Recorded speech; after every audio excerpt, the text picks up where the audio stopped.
Hindi ko may kwarta kayo. Libre na kayo magsugal.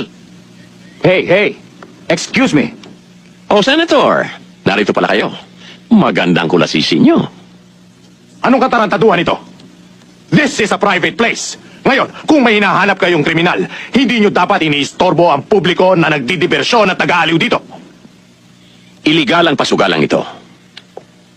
Kaya iligal din ang mga nagsusugal dito. Kasama ka na ron. At Senator, hindi kaya kayo ang naliligaw? Hindi itong upper chamber para magbigay kayo ng privilege speech nyo. Hey, look. Nag-o-observe lang ako dito. In line for my legislation against illegal gambling. Hooray! A big hand for the Senator! Ngayon, may warrant ka ba? Meron. At may kasama pang pulseras. At balita ko, Senator, mahilig daw kayo sa musika. Pwede ba kayong makumbina sa opisina para makapagpiano?